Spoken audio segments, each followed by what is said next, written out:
You are watching the Run to Christ YouTube channel. Please subscribe if you haven't already and click the bell to receive all notifications.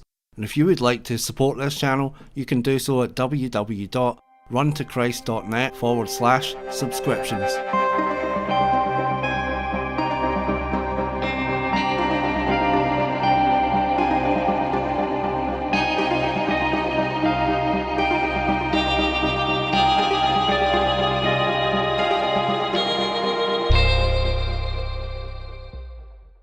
So who is Anthony Fauci? Let's take a look at some of his history here. Anthony Stephen Fauci was born in Brooklyn, New York. Both of his parents were children of Italian immigrants, and Anthony Fauci spent his early years in Bensonhurst, in a predominantly Italian-American neighbourhood. From an early age, Tony Fauci worked in the family business, and he then attended Catholic schools and won admission to Regis High School, a prestigious Jesuit school in Manhattan. Young Tony was impressed with Jesuit teaching on the value of service to others. He planned to study medicine and become a physician. Fauci graduated from the College of the Holy Cross, another Jesuit institution, and then went on to Cornell University Medical College. And then Fauci went up and up the career ladder, and from president to president he has been there. You see here he's pictured giving a lecture to President Ronald Reagan. Now if you've seen my other videos, you'll know that Fauci has a history with the AIDS virus. He's mentioned it in his press conferences. He's brought it up when he was asked about conspiracy theories regarding COVID-19. As you may remember from live streams where I told you about Kary Mullis. Now Kary Mullis is a Nobel Prize winner, and he won the Nobel Prize for none other than the PCR test that they use to diagnose a person with COVID-19. Now Kary Mullis opposed the scientific dictatorship of the time and went against the grain when he said HIV does not cause AIDS. Fauci was on the opposing side to Kary Mullis. And this guy has been the Jesuit point man for decades. I'm a scientist, I'm a physician, I'm a public health person. So where did Dr. Fauci's desire to serve the public come from? He provided some insights on the answer to that during his 2015 Q&A interview. Let's watch. The Jesuits taught you high school, college, Holy Cross, right. Regis High School in Manhattan. What impact, what does it mean to be taught by Jesuits? We hear about Jesuits all the time. Well, it's a great experience, I have to say. They combine intense intellectualism with discipline, not in the sense of, you know, smacking you around, but intellectual rigor, discipline in how you handle yourself as a person, as a human being. And they have a general motto of, and I think this had a major influence on me and what I did, is the issue of service to others. That's very big.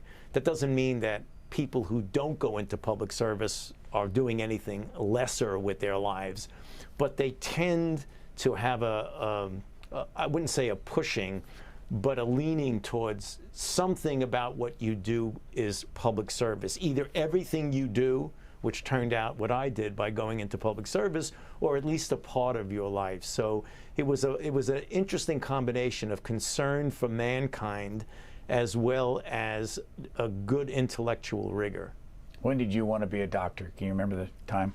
I think it was early high school. I'm very interested in people. I'm very much of a people person, and probably as part of the Jesuit training, which was very steeped in the classics and the humanities. So when I went to Regis High School, we took 4 years of Greek, 4 years of Latin, a Romance language, and ancient history and things like that. When I went to Holy Cross, which is another Jesuit school, as a college, I took kind of a hybrid pre-med course.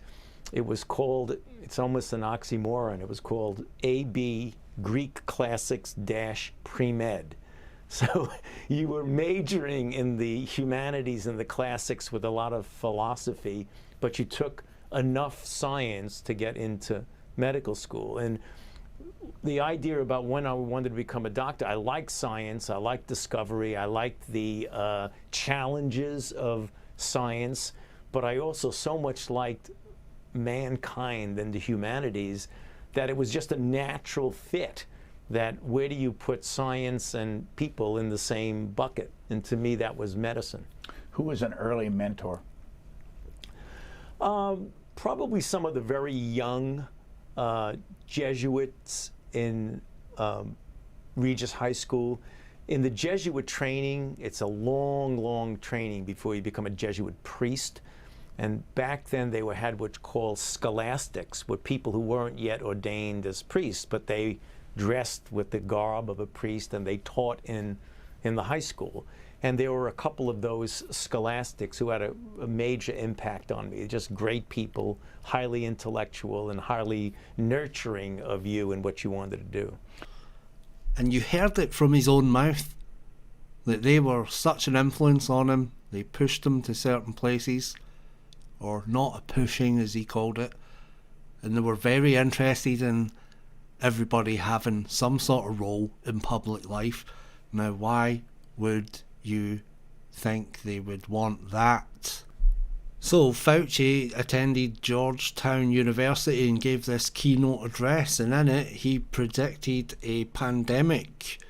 Given, as you heard from the introduction, that I have been around for a while and have had the opportunity and the privilege and the pleasure of serving in 5 administrations, I thought I would bring that perspective to the topic today, is the issue of pandemic preparedness. And if there's one message that I want to leave with you today based on my experience, and you'll see that in a moment, is that there is no question that there will be a challenge to the coming administration in the arena of infectious diseases, both chronic infectious diseases in the sense of already ongoing disease, and we have certainly a large burden of that, but also there will be a surprise outbreak. There will be a surprise outbreak. There will be a surprise outbreak. And I hope by the end of my relatively short presentation, you will understand why history, the history of the last 32 years that I've been the director of NIAID, will tell